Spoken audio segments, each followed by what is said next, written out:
Studio Lacan s'intéresse aujourd'hui aux enjeux de la médecine prédictive, avec deux invités, la professeure Dominique Stoppa-Lyonnet et le docteur Guillaume Charpentier.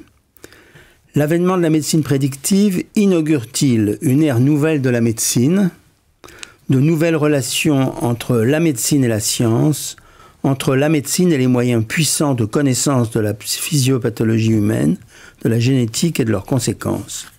Faut-il craindre le développement de cette nouvelle médecine? Autant de questions dont nous allons débattre ensemble.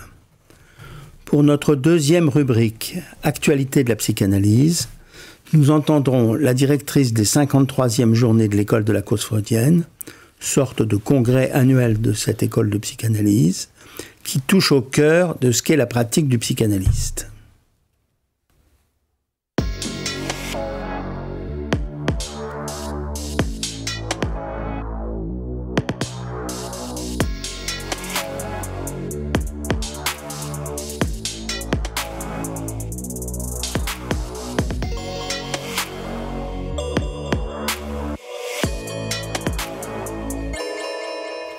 Dominique Stoppa-Lyonnet, bonjour. Bonjour. Vous êtes médecin, vous êtes professeur de génétique à l'Université Paris-Cité, mais vous êtes également chef de service génétique à l'Institut Curie à Paris. J'ai cru comprendre que tout récemment, vous venez de prendre vos fonctions en tant que présidente du comité de déontologie et d'éthique de l'Institut national du cancer, c'est bien ça? C'est très juste. C'est ça. Donc, plus généralement, donc, pour vous présenter à nos internautes, vous êtes spécialiste du diagnostic des prédispositions à certains cancers, en particulier le cancer du sein et le cancer de l'ovaire. Guillaume Charpentier, bonjour, vous êtes médecin également, vous êtes ancien chef de du pôle endocrinologie et diabétologie du CHSF, donc le centre hospitalier sud-francilien, et vous travaillez actuellement, si j'ai bien compris, à l'élaboration du pancréas artificiel, qui est une réponse bien entendu très attendue pour les patients qui souffrent de diabète. Alors, vous avez l'un et l'autre des spécialités différentes, mais vous êtes pour autant réunis sur ce plateau pour nous parler de médecine prédictive. Et j'avais envie de commencer un peu par vous demander à l'un et à l'autre donc ce qu'on doit entendre par médecine prédictive. On peut peut-être discuter même ce terme de prédictive et nous dire aussi en particulier en quoi la médecine prédictive concerne chacune de vos spécialités. Alors peut-être, je me permets de commencer. Le terme de médecine prédictive, en fait, nous le devons à Jean Dosset et Jacques Ruffier. Jean Dosset ayant identifié le système HLA et ayant très vite vu qu'il y avait des liens entre certaines maladies et le système HLA. Et la notion de médecine prédictive, très enthousiaste, repose sur l'idée que savoir que telle personne est à risque va pouvoir permettre de prévenir la maladie dans son ensemble. Je trouve que j'ai toujours trouvé que le terme de médecine prédictive n'était pas, adapté, parce qu'il sous-entend que la prédiction est juste, c'est du 100%. Or, pas du tout. C'est plutôt une médecine de prévision, une médecine de prévention. Et concernant ma spécialité, l'outil de la médecine prédictive, c'est la génétique.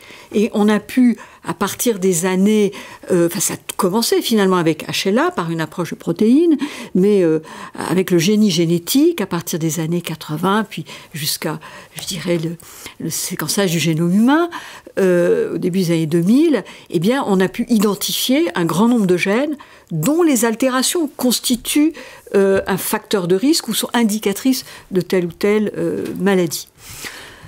Voilà, donc là, on a gardé ce terme de médecine prédictive, qui encore une fois n'est pas adapté. Et la vocation de la médecine prédictive, des tests génétiques que nous faisons, est de pouvoir, repérer, identifier que telle personne est à risque et de diminuer l'impact de la maladie attendue. Il y a une très grande diversité des situations. D'accord. Et dans le cas de la diabétologie, justement, alors comment est-ce que... La situation est peut-être un peu différente puisque d'abord je me suis concerné par le diabète. On va parler du diabète de type 2 qui est le plus fréquent et qui est beaucoup plus que le type 1 qui est une maladie auto-immune, accessible à des mesures pour l'en empêcher. Il est possible maintenant de connaître avec une précision de plus en plus exacte la probabilité qu'a un individu issu d'une famille de diabétiques de type 2 de développer à un certain âge, en général on donne des prédictions à l'âge de 50 ans, quelle probabilité cet individu-là, avec l'intervalle de conscience, de développer un diabète à 50 ans. Ceci, évidemment, c'est intéressant quand on s'adresse à des gens jeunes, mettons vers 18 ans, enfin au début de l'âge adulte. Et donc notre position, en tout cas la mienne, celle que je défends dans mon environnement, mais rassurez-vous, je suis regardé avec suspicion et interrogation, mais c'est notre rôle, hein, c'est de dire il faut pouvoir être précis pour pouvoir non pas être attentiste, non pas se contenter de bonnes paroles, manger moins, plus, dont on sait très bien l'inefficacité absolue, largement démontrée. Ah bon, l'inefficacité absolue? C'est épouvantable ce que vous me dites là. Je vais vous dire manger moins et bouger plus, vous allez me dire oui docteur, qu'est-ce que vous allez changer en sortant? Manger moins et bouger plus? Bien sûr que non. Ah bon? Bien sûr que non. Alors là, je vous assure que non. Donc, alors du coup, qu'est-ce que... Eh bien, il faut être beaucoup plus pragmatique et regarder ça et voir avec les gens qu'est-ce qu'ils veulent faire. Manger moins, bouger plus, 5% y arriveront. Ou bien entamer un traitement pharmacologique efficace précoce, par exemple, toute une chose. Mais il faut... moi, je pense qu'on est astreint à avoir des résultats concrets et plus des bonnes paroles. On n'est plus à l'âge des bonnes paroles. C'est des maladies qui sont très invasives, qui se développent avec le mode de vie très agréable que nous avons. Alors, il faut bien savoir que nos organismes n'est pas du tout adapté. Notre organisme, il est adapté, tout est orienté vers la lutte contre la famine. Absolument pas contre la lutte contre la survenance. Il y a un seul mécanisme de lutte contre l'abondance, de stockage. Il y en a des dizaines de luttes contre la famine. Notre organisme n'est pas du tout adapté à ça. Et c'est bien le problème, on est totalement inadapté à ça. Donc il faut mettre en place, d'abord, viser ceux qui ont un vrai problème avec ça, et ensuite mettre en place des traitements réellement actifs et pas des bonnes paroles dont on sait à peu près l'inanité. Alors justement, l'un et l'autre, est-ce que vous pourriez concrètement nous donner des cas? Enfin, comment par exemple, si en l'occurrence vous êtes spécialiste, on a parlé de, donc c'est le gène BRCA, c'est ça? Si vous avez une patiente qui a donc sa grand-mère, sa mère, sa tante, enfin, comment ça se passe dans la clinique?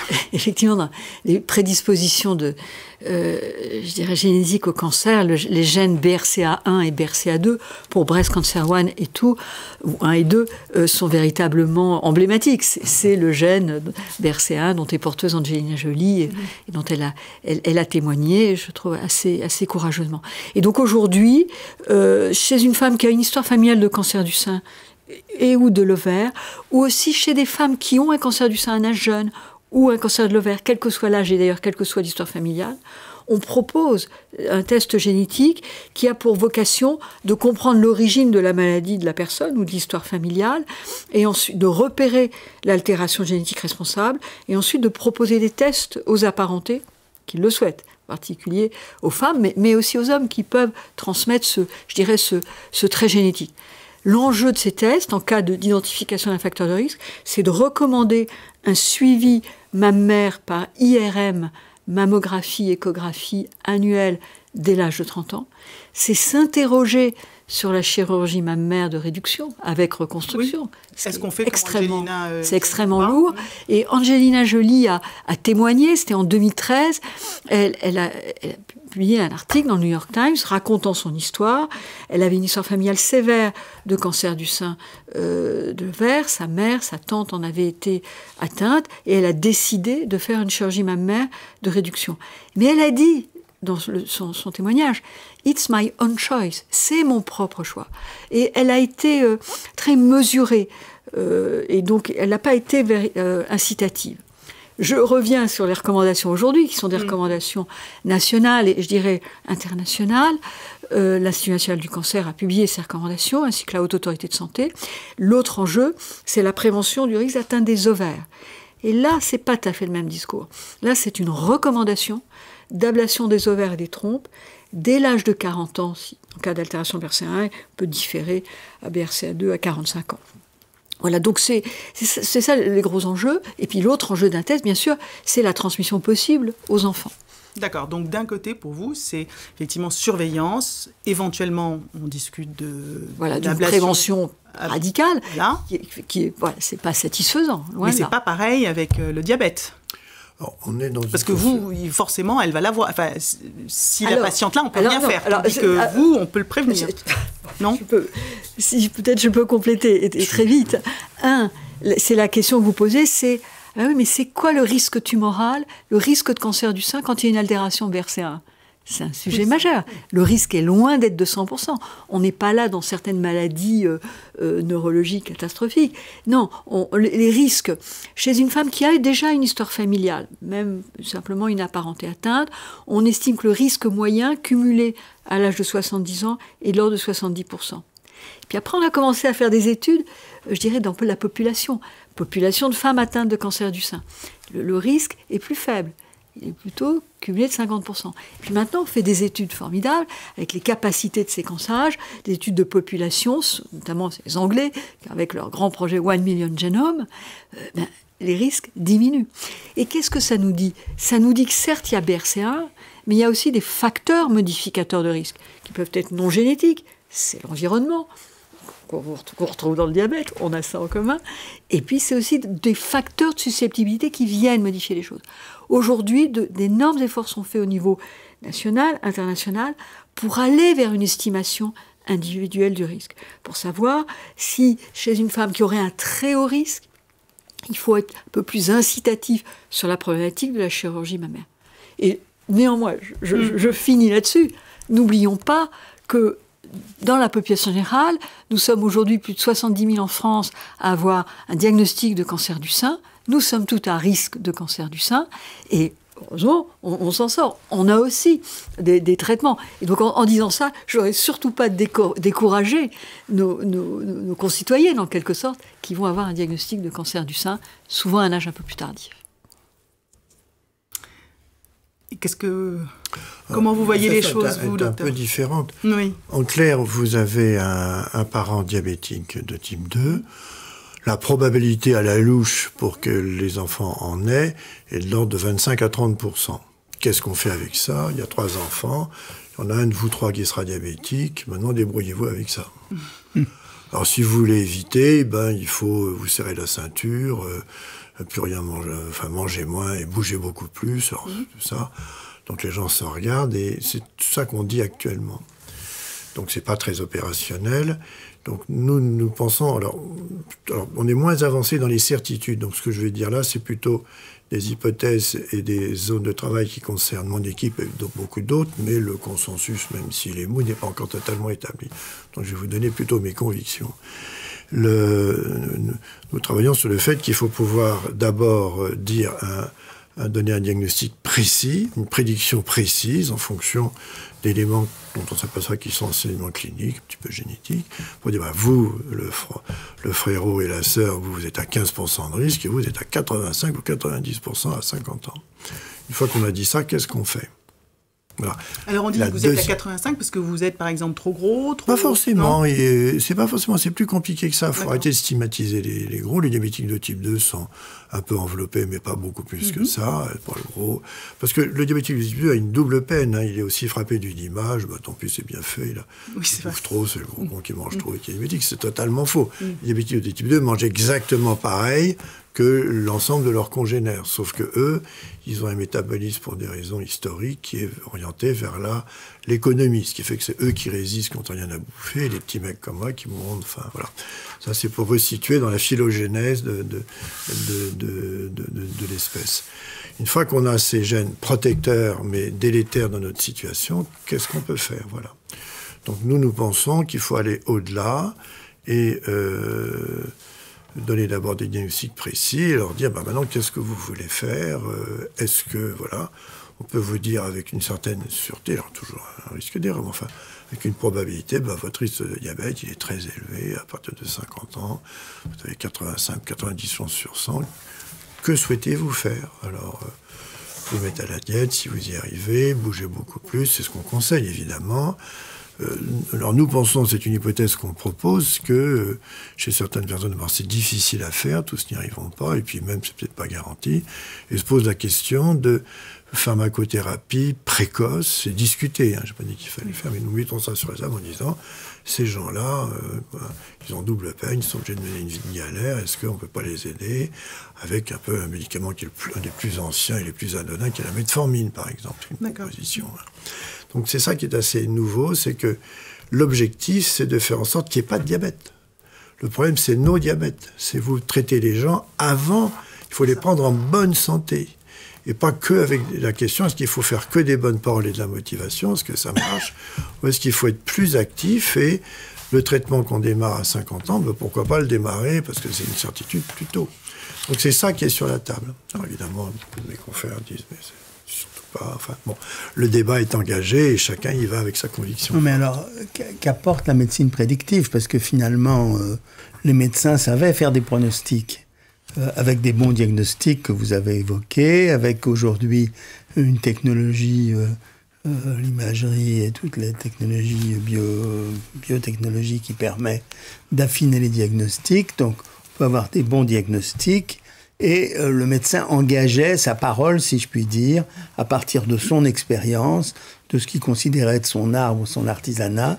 Et il disait, voilà, vous avez telle chance ou vous avez... Alors, qu'est-ce qu'apporte la médecine prédictive par rapport à ça?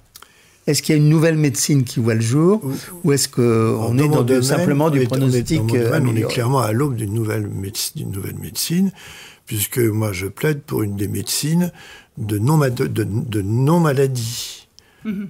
Moi, je plaide, il faut... je suis dans un domaine où c'est relativement conceptuellement facile, les de type 2, c'est parfaitement prédictible maintenant, c'est probablement... dans une grande majorité des cas, tout à fait l'empêcher. Zéro cancer, zéro diabète. Pardon. Zéro diabète, voilà. C'est un concept qui, avec la vaccination, va de soi maintenant. Avant, les gens mouraient de polio et de rougeole. La variole. Voilà, maintenant on fait ça. C'est un concept qui ne pose pas... mais qui est totalement... Les gens ne font pas le rapprochement, que c'est le même raisonnement.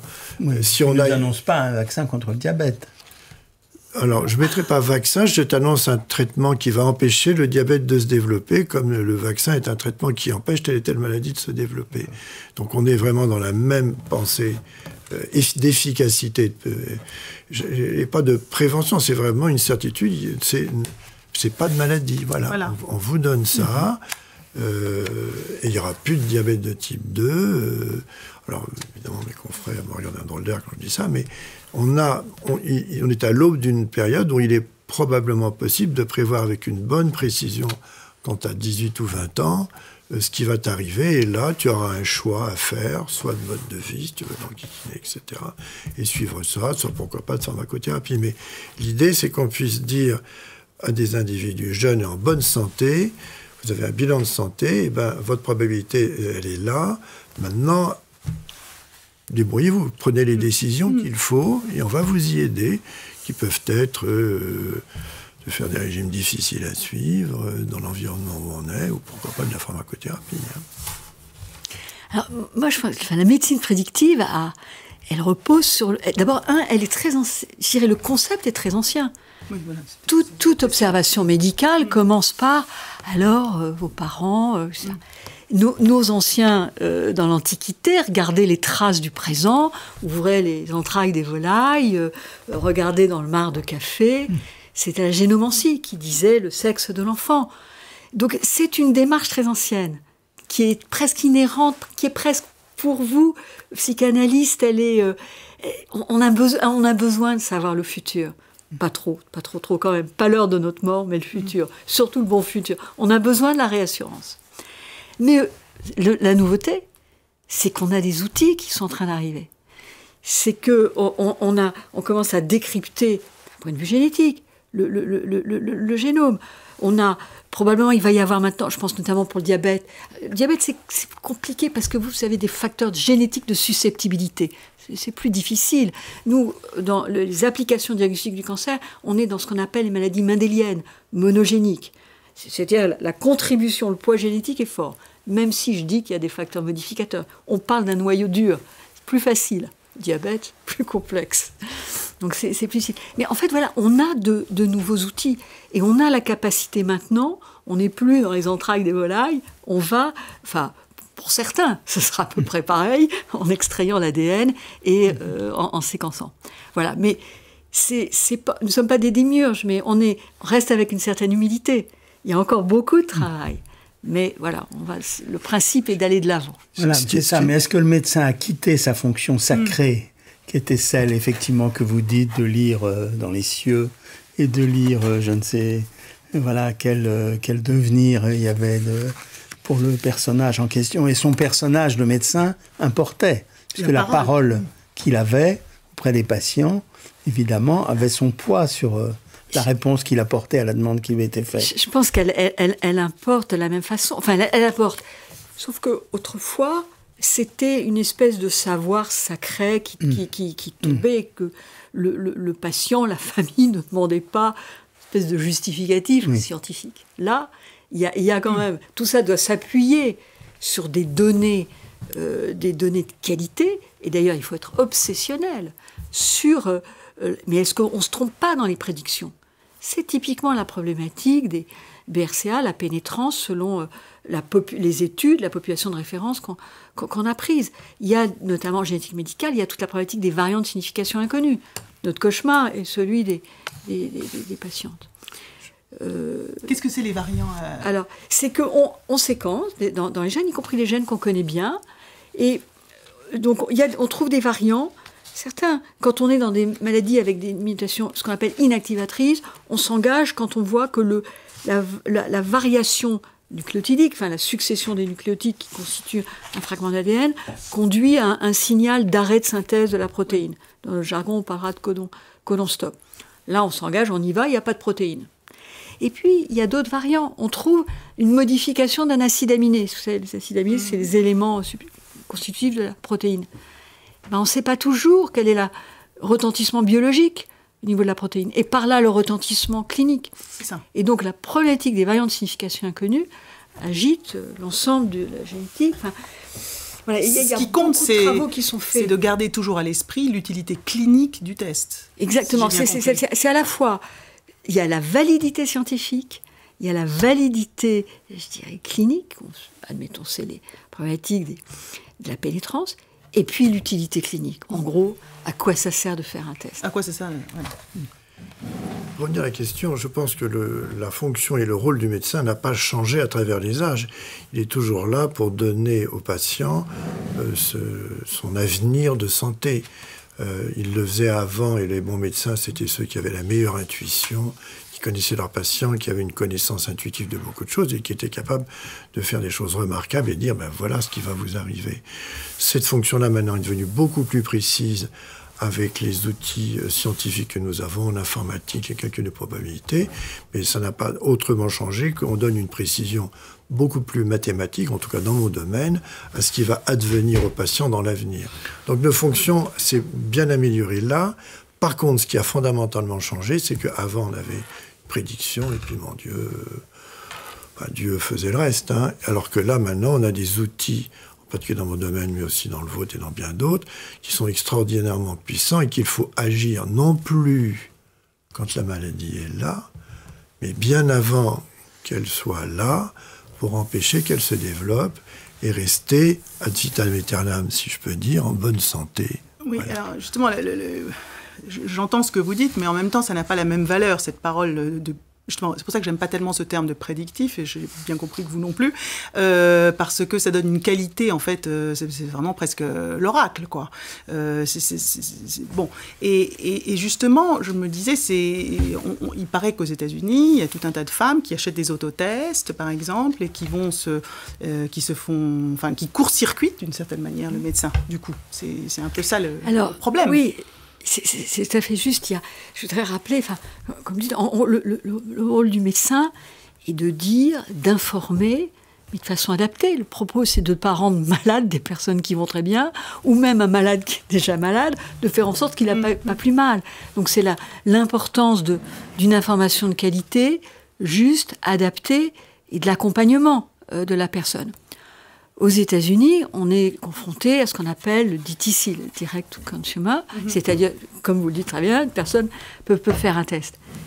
En France, on est c'est très encadré, on est un domaine, les lois de bioéthique font qu'un test génétique chez une personne indemne d'une maladie donnée ne peut pas être fait, doit être fait plutôt par un médecin ou maintenant un conseiller en génétique, mais qui est dans une structure dans laquelle il y ait au moins un médecin qualifié en génétique médicale. Les laboratoires qui font les tests doivent être autorisés par l'Agence régionale de santé et les praticiens doivent avoir l'agrément de l'Agence de la biomédecine. Donc ce sont, je dirais, autant de garde-fous pour une espèce de fuite en avant inadaptée et donc pour des tests de qualité. Mais cette médecine de prédiction, et donc vous avez bien compris que pour ma prédiction n'a de sens que si on amène une solution pour l'empêcher d'advenir.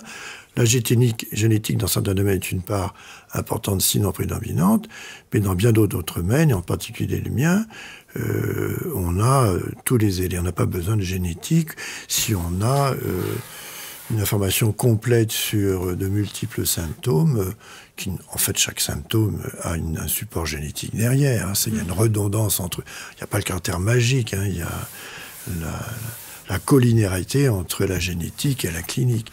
Donc il faut avoir ces informations, soit sous forme de description clinique, soit sous forme de description génétique, mais on a compris qu'il y avait une superposition. Et si on collecte, et c'est ça, ce qui est nouveau, c'est qu'on a maintenant des databases, des collectes de données suffisamment larges, précises, qui permettent de développer des algorithmes puissants pour dire à un individu, s'il souhaite le savoir, bien sûr, telle maladie, voilà ta probabilité de l'avoir à 50 ans ou à 80 ans. Voilà. C'est ça qui est nouveau, c'est aussi ce développement d'un certain nombre de connaissances et surtout la capacité de les interpréter qui est donnée au médecin. Et c'est toujours là le médecin de prendre évidemment en charge, et je suis d'accord, parce que le désastre de la société consumériste américaine, c'est qu'on se précipite sur un élément, sur un autre. Voilà. On ne peut pas avoir la vue d'ensemble. Ça crée ça rassure les gens ou ça les affole. Donc, il est nécessaire et c'est le rôle du professionnel de santé, de coordonner tout ça et de l'interpréter pour le donner aux patients. C'est effectivement la question...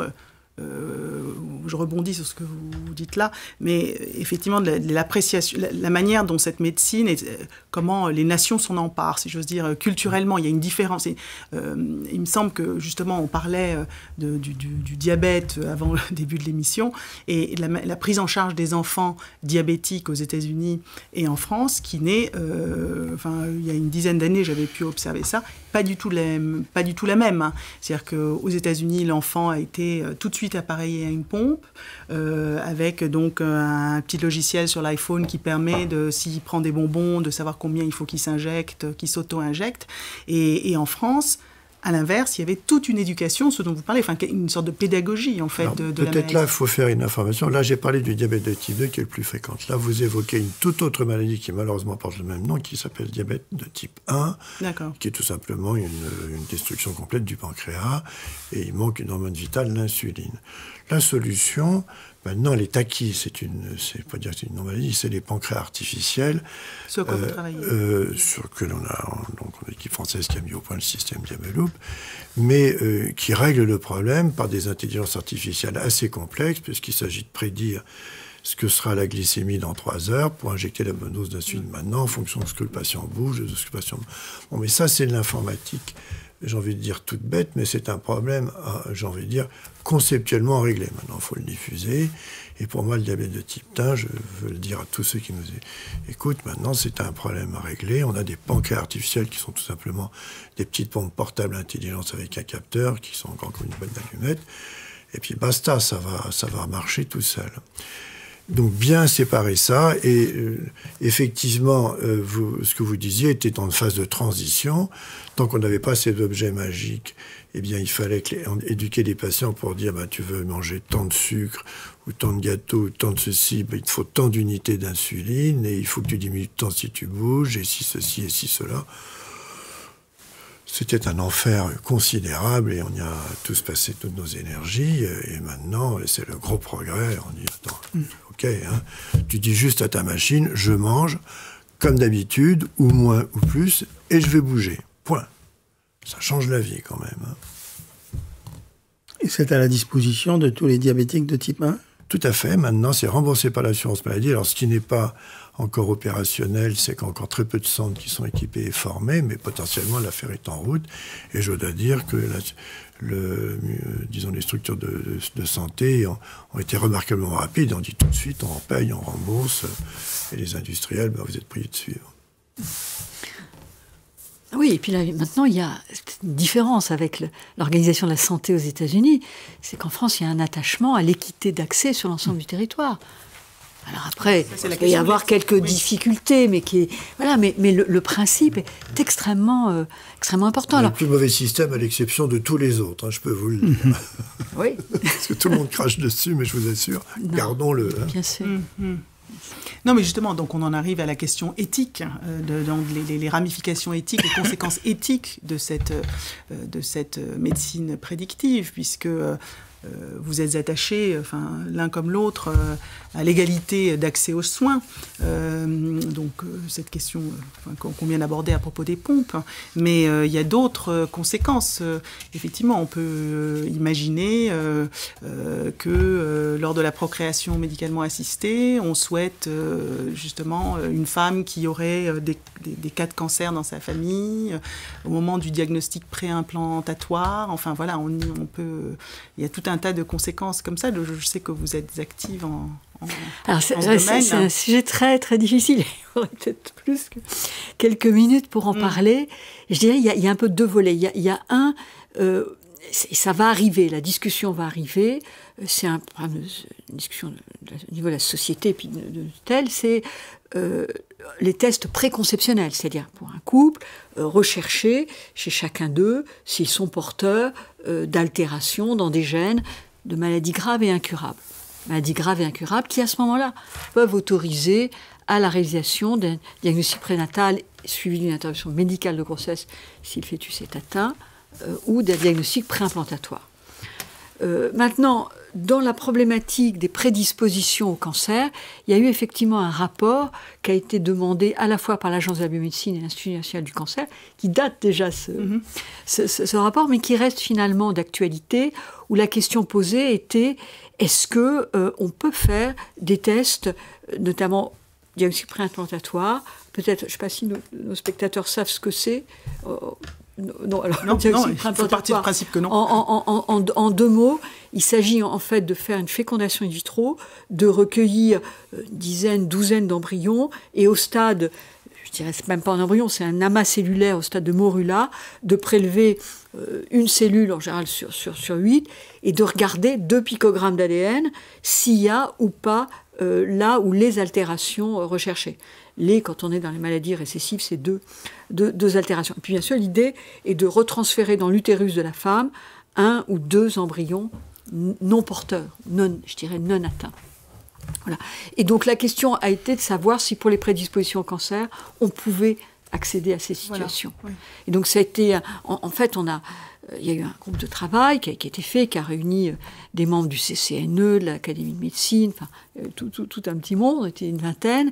Et en fait, on a déjà fait un état des lieux. Il y avait à ce moment-là déjà des tests que l'on faisait, parce qu'il y a certaines prédispositions qui sont associées à des risques très élevés, survenant très jeunes, et c'est pas un seul risque tumoral, c'est plusieurs. Je pense au syndrome de Liefeld-Romani, ces altérations constitutionnelles du TP53.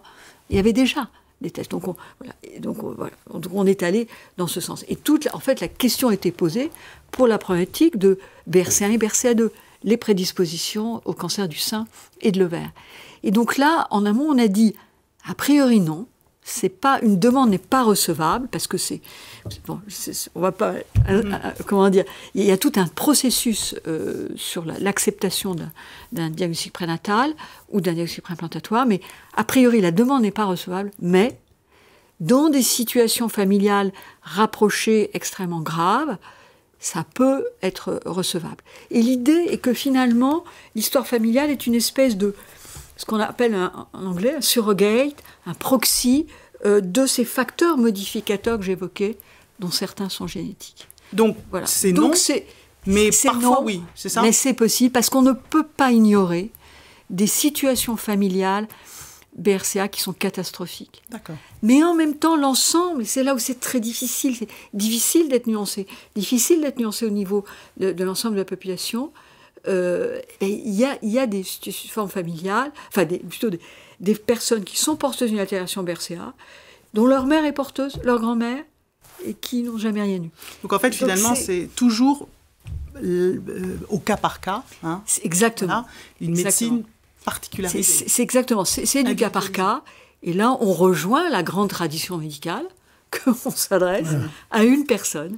Voilà. À ses apparentés. Et on évite le risque d'eugénisme qui menacerait ces pratiques si elles étaient aux mains de... Ouais. Le risque, alors là, l'eugénisme, on a beaucoup travaillé au CCNE sur l'eugénisme, et on a fait deux avis là-dessus, et moi je résume un peu les choses en disant, comment dire, il ne faut pas que ce soit une décision étatique, une incitation étatique à ce que les personnes c'est vrai pour les prédispositions comme ça, mais c'est surtout vrai pour d'autres maladies graves. Et il faut que l'État continue son engagement de recherche pour la maladie dont il est question et d'accueil des enfants et plus tard des adultes qui seraient atteints. Très bien. Ben, merci beaucoup. Merci beaucoup à l'un et à l'autre d'avoir contribué ainsi à éclairer un peu ce domaine. Passionnant, on n'a pas fini d'en parler. Vous reviendrez peut-être. Voilà, c'est ce qu'on va faire. Donc, on va passer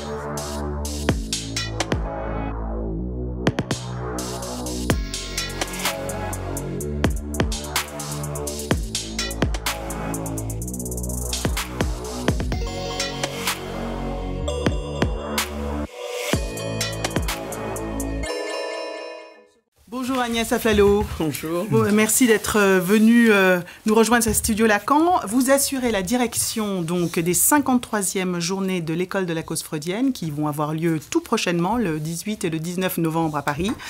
Je crois qu'on a vu la belle affiche de ces journées à l'écran.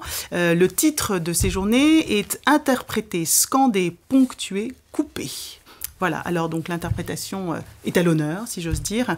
Et est-ce que vous pouvez nous dire quel en est le point vif? Eh bien, pour saisir le point vif de l'interprétation, il faut se demander qu'est-ce qui opère dans une analyse. Et ce qui opère, ce sont les paroles dites par le psychanalyste. L'analyse est une pratique de parole et de parole seulement. Et l'inconscient, ça n'est pas autre chose que les paroles de l'analysant. Le grand secret de l'interprétation, c'est de faire entendre à l'analysant ce qu'il dit à son insu. Le psychanalyste accueille la parole, mais aussi il répond en interprétant. Et si surprenant que cela puisse paraître, l'énigme, l'oracle, la citation, un grognement, parfois, sont autant de formes de l'interprétation. Voilà. Elle est cueillie au niveau des dits du sujet. Elle ne les surplombe pas. C'est pourquoi ces modalités sont multiples. Ça peut être, comme le notait Jacques-Alain Miller, une interprétation à l'envers de celle de l'inconscient. Ça peut être aussi une scansion qui crée une autre lecture que celle de l'analysant. Ça peut être encore une ponctuation qui fait jaillir un sens nouveau. Mais c'est surtout une coupure de la séance qui empêche le bouclage du sens et qui ramène à l'opacité de la jouissance du symptôme. Chaque fois, l'interprétation introduit un écart entre ce que le sujet dit et ce qu'il veut dire. Car le vouloir dire, qui vise un sens nouveau, c'est aussi un vouloir jouir, qui vise une jouissance, en deux mots, et par son acte, disons que l'analyste occupe la place de la jouissance et qu'il la fait parler entre guillemets, pour qu'elle résonne entre les dits. L'éthique du bien dire est des deux côtés à la fois, côté analysant, côté analyste. À l'effort de bien dire du côté analysant, répond côté analyste l'interprétation qui doit mettre dans le mille. Eh bien, lors de ces 53e journées de l'école de la cause freudienne, de nombreux psychanalystes vont exposer leurs actes pour démontrer comment l'interprétation opère. Mais alors, à quoi juge-t-on qu'une interprétation est juste ? Bien, on peut dire qu'une interprétation est juste quand elle passe dans les tripes, disait Lacan. Une interprétation n'est ni vraie ni fausse.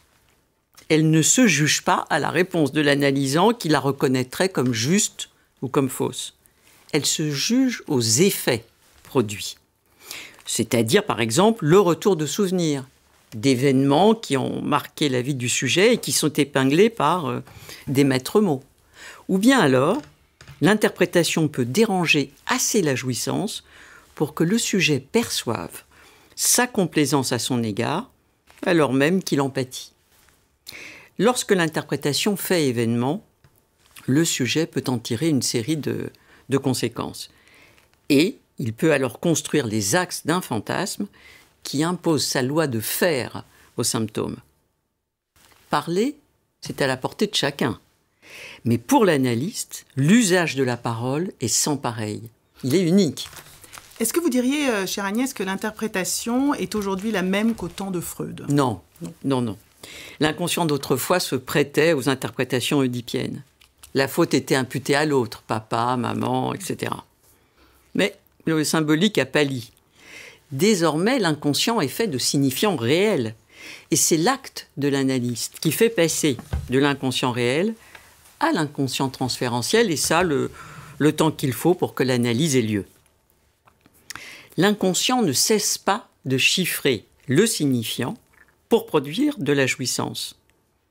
Par son interprétation, le psychanalyste peut passer à l'envers du discours de l'inconscient. Mais il doit se souvenir que l'inconscient n'est pas seulement un vouloir dire bâillonné d'un désir en souffrance, c'est aussi un vouloir jouir dû aux signifiants réels qui ont marqué le corps du sujet. Il y a donc des interprétations désir et des interprétations qui visent la jouissance.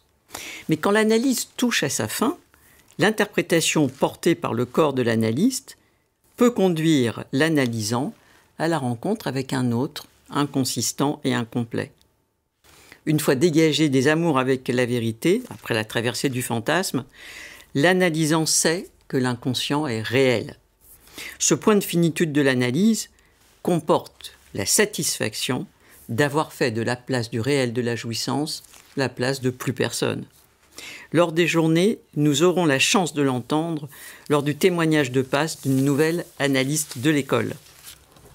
Alors, en quoi ce thème de l'interprétation est-il actuel ? Alors, c'est vrai qu'on n'a jamais autant parlé.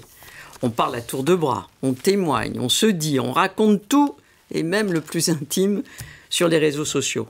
C'est au point que, pour certains, il suffit de dire « je suis ce que je dis » pour penser l'être vraiment. Alors, ça se décline de différentes façons.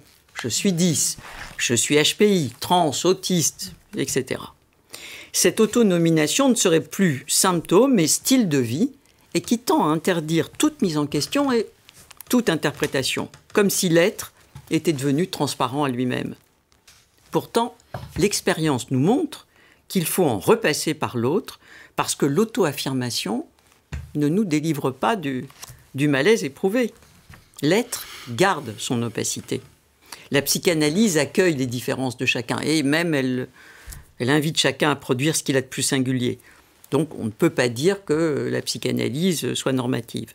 Ça ne veut pas dire pour autant qu'elle pactise avec cette idée selon laquelle il faudrait s'incliner devant les affirmations identitaires. Pour une raison simple, elles sont impuissantes à traiter la souffrance dont les sujets témoignent.